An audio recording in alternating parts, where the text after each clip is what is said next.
What is good? Osiris here, stuck in the middle. Got some comments on my latest upload. Basically, it was a video about Ron versus Don, and the knives are out. And I want to do a reply to that. I think it was a respectful critique. I need to articulate my point on where I stand with Ron DeSantis and Donald Trump. Going over to the locals page. Here are the comments that sparked this whole video right here. You can see the link to it at the locals. I will have it in the description. Jay is the one. Jay says, with these laughy emojis, to me, Jay is saying this to me. You say you're a constitutionalist, but put down Ron and make excuses for Trump. Yeah, that's really constitutional. Jay also says, so you can wear a MAGA hat and vote for Trump, but I guess you're not Team MAGA unless you do everything you're told with a gun figuratively to you. We're supposed to allow all the excuses for Trump, but never actually live actual MAGA principles. Let's go, Brandon, with that BS. I think that's fair. I need to articulate where I'm at because I've been all over the map with these two. And I'd rather not talk about it now, but this is the situation that has presented itself to us. Going to the New York Times right now. New York Times says Trump-DeSantis rift grows with dueling rallies in Florida. Actually, this was a good article. The Republican Party's top two stars are campaigning separately in the midterms last days. Clearly, there's something here. This is written by Michael Bender and Patricia Mazzei. Sun City Center, Florida. Former President Donald Trump hasn't endorsed Ron DeSantis this year because why? He explained Ron DeSantis never asked. So Don Dada is like, I'm not endorsing him unless he basically bends the knee.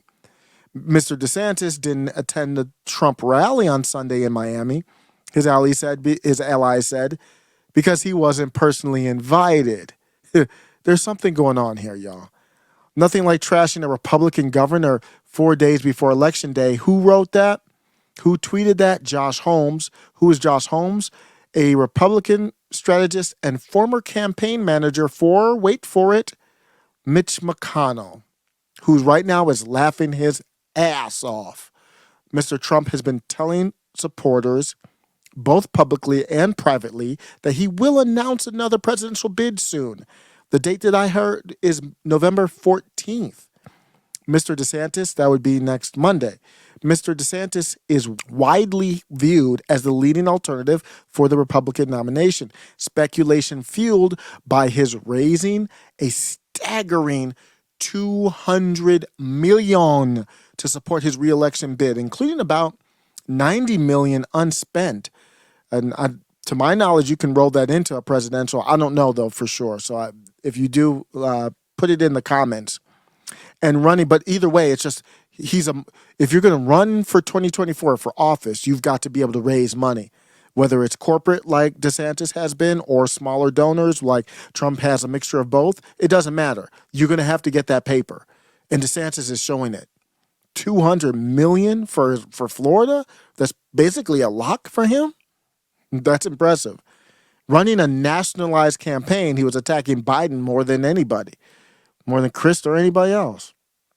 The former president has long claimed a kind of ownership stake in the rise of Mr. DeSantis, who was a relatively anonymous backbencher for 6 years in Congress when his underdog campaign for governor in 2018 was lifted by Mr. Trump's endorsement. Could you imagine Florida with Andrew Gillum? He barely beat him. And you do. I don't blame Trump at all for taking some type of ownership stake in that. I mean, a little bit. You helped Ron DeSantis. It's not like I own you, but damn, like, I don't know, but maybe a little bit of courtesy wouldn't hurt. I don't blame Trump for that. And who cares what I think? You know how Trump operates. He expects that. Mr. Trump's generosity carries a price, and he has repeatedly expressed bewilderment that Mr. DeSantis hasn't displayed a satisfactory amount of loyalty, according to people close to the former president. There's no surprise there. You don't have to be close to Trump to understand that. Trump's been a little agitated, a little irritated because Mr. DeSantis has talked about the handling of the pandemic. I have no problem with Ron talking about that. He hasn't talked about it that I've heard in a disrespectful way specifically to Trump. I have no problem. Trump was terrible with it. And that doesn't mean I'm going to knock Trump on everything. I'm not going to go anomaly. Anomaly blocked me on Twitter because we had beef about that. I knocked Trump on the pandemic, but that doesn't mean I'm going to throw him away as a possibility in the future. I'm going to end with talking about where we stand. So stay with me. Then this one is bothersome. Trump has beef with Joe O'Dea. Joe O'Dea is kind of like an anti-Trump dude. More moderate is what they kind of call him. I don't even know. More corporate is what I would call him. And guess who? After they had beef, Trump criticized him. DeSantis endorsed him. That one is really like, wait a second, what's happening here? We obviously are not on the same page. Let me know what you think about that. I'm going to go on with more on this article here, but that's a troubling sign. That means you've got beef with somebody. If you're going to be criticizing and then kind of backtracking or going against what I just said, Mr. Trump has been testing privately derisive nicknames for Mr. DeSantis. Can you imagine Trump in the mirror, or he's just sitting at dinner or whatever, or on the phone on a Zoom call or whatever he's doing with his team, his friends, advisors, just like, what am I going to call this dude, Ronnie D? And then Roger Stone actually did on Truth. I saw this on Truth. I can independently verify this.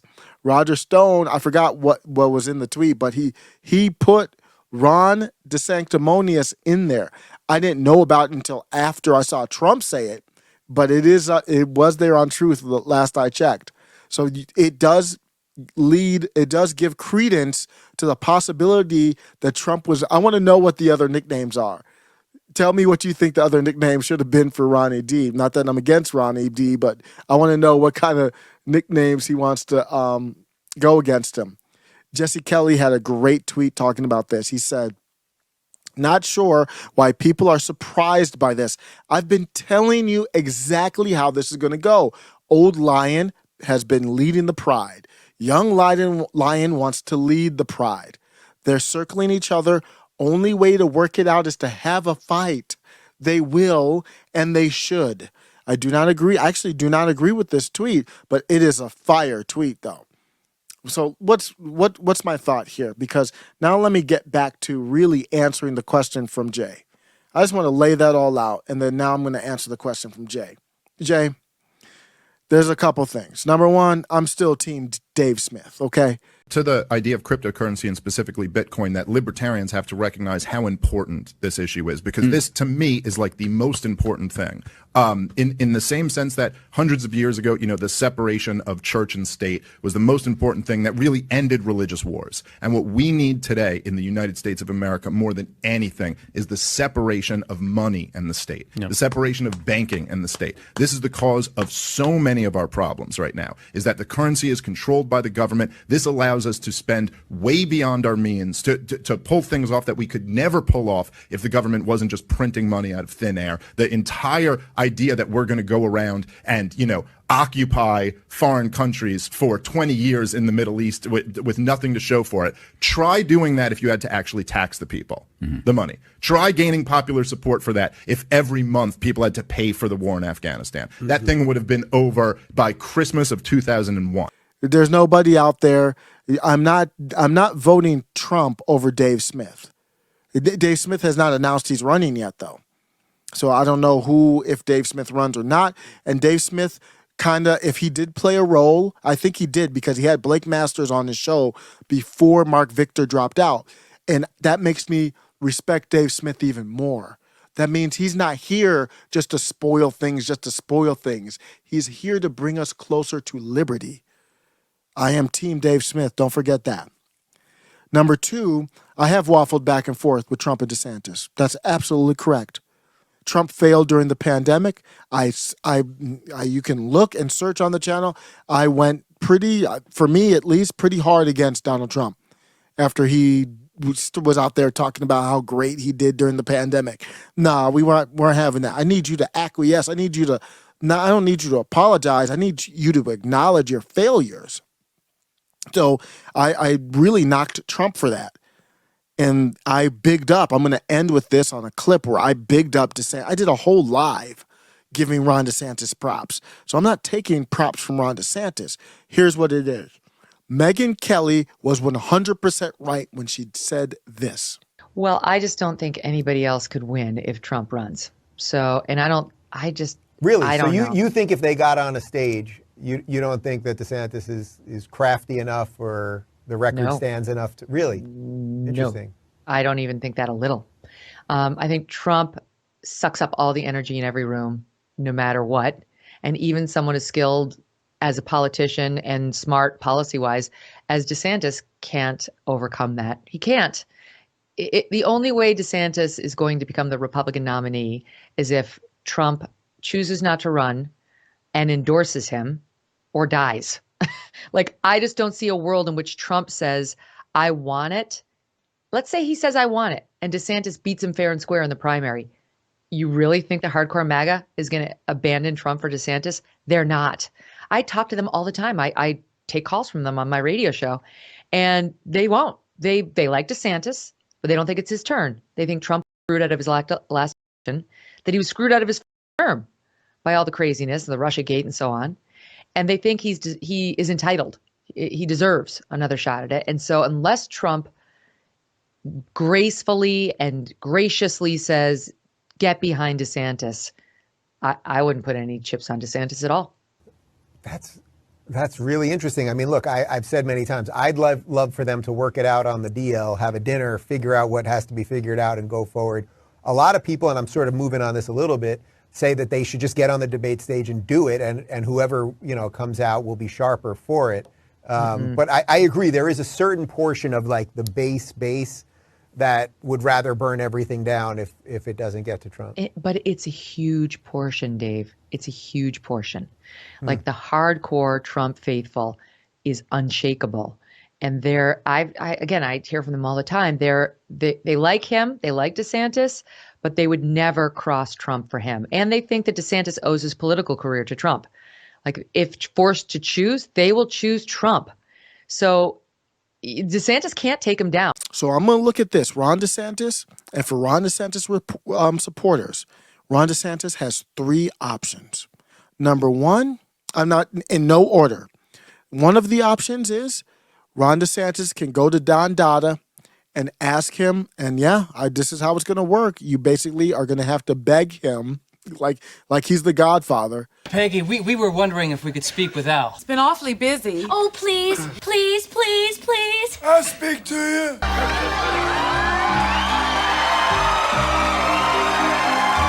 You're going to have to beg him to be his VP, his running mate. That's option number 1. I'm not saying he's going to take that. I'm just letting you know what his options are. Ron, here are your options. You choose whichever one works for you. That's number 1, is begging him to be VP. Robert Barnes actually did a video saying that he thought that's what was going to happen. Not only declare his candidacy, make it clear. Also, that gives Trump a political edge. When they'll have trouble indicting him. They'll have trouble indicting him. Not only that, it will also bring that when there is a wave of support of populist candidates in 2022, Trump can partially take credit for it by announcing his campaign and co-campaigning. I agree. So who's his running mate? My understanding is it's already decided. It's going to be DeSantis. DeSantis is not going to challenge or contest Trump, and Trump is quietly. Well, so that's huge. That's what I've heard. You have more context than I do. DeSantis is ready to get behind Trump. Oh yeah, in fact, he's already made that agreement. That agreement's already been made. So unless Trump we'll spend more time on that. Sure. Well, okay, yeah. So I mean, it's simple. DeSantis is a very politically savvy, smart guy.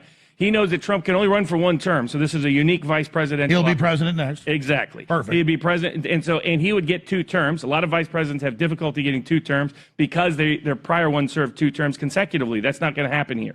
So not only that, DeSantis will be given a lot of power and discretion over. Because Trump's old and tired. Exactly, particularly in domestic policy. Trump's strength is his great instinct. He'll do international while DeSantis handles the country. Exactly, and that's perfect. That's what he wanted Pence to do. Pence just betrayed him, as we're discovering in the Burke's book and other books. But DeSantis is a much better person.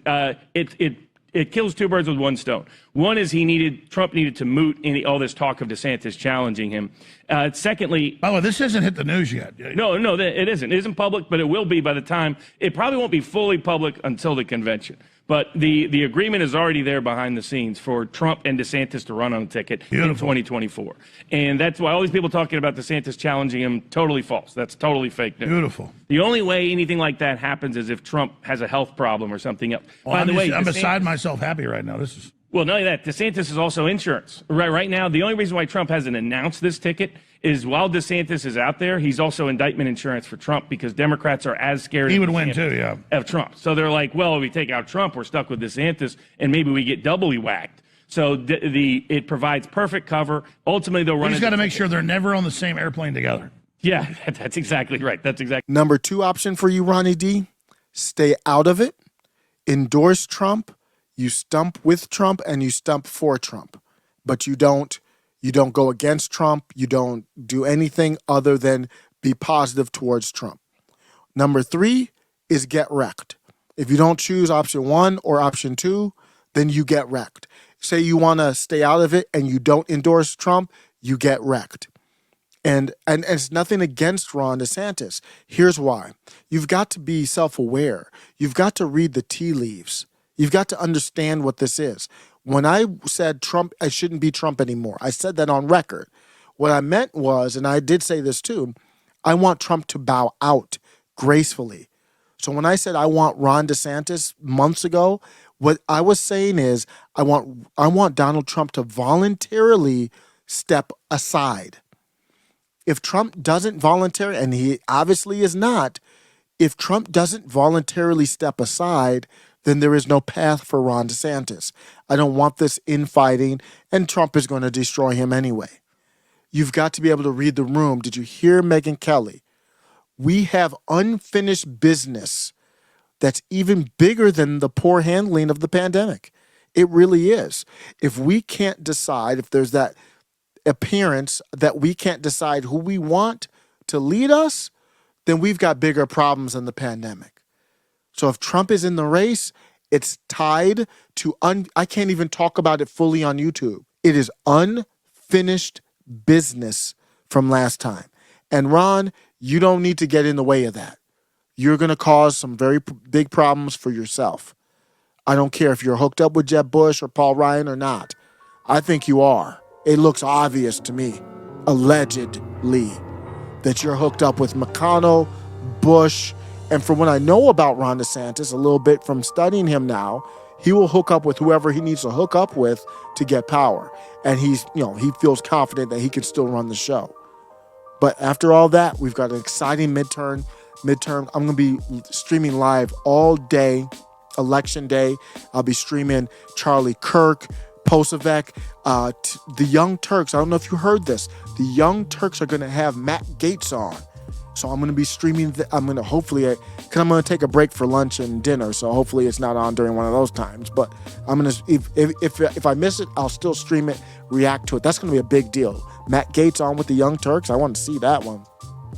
And then, the coverage from Steve Kornacki, whoever, all these people, but mostly Charlie Kirk and Jack Posevec are going to probably be the best. Rich Barris.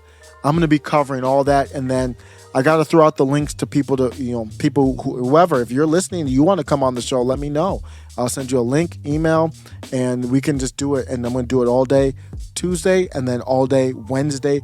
The aftermath might be even more important than the Tuesday show because the Tuesday show is going to go late at night. So tune in. It's going to be, it's going to be the most live streaming I've ever done in 1 day, 2 day span on this channel. I took off of work and everything to go ahead and get this done. I'm going to leave you out on a good note. I want to leave out on a positive note, remembering that live that I talked about Ron DeSantis and it was like a celebration of like somebody actually stood up for people's liberties. So I don't want to lose track. That's what it's really all about. Let me know what you think. The discussion on the last video was great. Thanks a lot and take care. And I'm going to use the audio to play it. It starts out with the pandemic. And great place to start. That's where Ron DeSantis truly shined. One Sunday afternoon in September 2020, Jay Bhattacharya, an epidemiologist at Stanford University, was at home in Los Altos when he got an unexpected call. It was Ron DeSantis, the governor of Florida, and he wanted to talk about the coronavirus. In the early months of the pandemic, Bhattacharya had established himself as an outlier among public health experts. He is one of 3 scientists who drafted the Great Barrington Declaration. So Ron DeSantis reached out to him. Ron DeSantis proactively reached out to, if you follow Jay on Twitter, he's still on Twitter. I don't know how he's able to stick around. He's one of the people who's been against the cabal narrative on the pandemic. So he was like a person that you know, if you were a public official, you would never reach out to. So that's why it's like he was very surprised by this. But Ron DeSantis did reach out. Which argued that many governments were doing more harm than good by shutting down economies and schools. The only practical approach, they said, would be to protect the most vulnerable, mainly by isolating the elderly, and allow everyone else to go about their lives until vaccines and herd immunity neutralized the disease. With COVID-19 killing hundreds of Americans every day, the signers of the declaration became pariahs in their profession. "I've lost friends," Bhattacharya told me. "I'm lucky to have tenure." DeSantis, young and aggressively confident, was similarly convinced that he could find a better way to handle the virus. Talking with him, Bhattacharya was surprised by his command of the research. He'd read all the medical literature, all of it, not just the abstracts, he told me. The science, though, remained unclear. Did the virus linger on surfaces? Did it travel in droplets or in a fog? And many politicians found that the most appealing solutions were the ones that fit their ideology. For DeSantis, who espouses a libertarian vision of small government and personal freedom, the ideas in the Great Barrington Declaration resonated. In his view, the government, apart from protecting the elderly and making treatments available, should do almost nothing. Talk about bars. So we look at what happened in 2020 and what was Trump's biggest failure. It was as soon as 2020 hit, he couldn't handle it. And I have never really blamed him for that because everyone was against him. But at the exact same time, you had Ron DeSantis, who did his own research, searched out his own people, talked to his own sources, and he originally did lockdowns for, I think it was 3 weeks, they'll say in the article here in a second, for 3 weeks, and then he said, no, that's not the way. No one else, I don't think anybody else in the country did that. I don't think any other executive in the country did that. That's his campaign ad right there. He doesn't need to do what that Eric Greitens did, busting through a door with the Navy SEAL team. That's a real ad where he really fought for your freedom on a political level. Join the MAGA crew. Get a rhino hunting permit.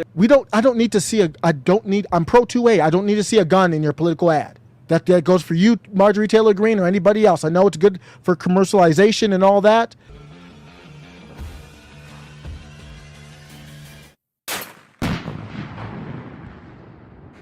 Go to the website below and sign up to win my .50 caliber gun before Joe Biden bans it. But I don't need that. What I need is proof that you would or will, or even better, have fought for freedoms. That is a guy who has on his resume, when everybody in the world was against where he was, he fought for freedom for Florida. That's why Lisa earlier in this chat was like, no, you can't have him. Yeah, we're going to need him. That's for damn sure.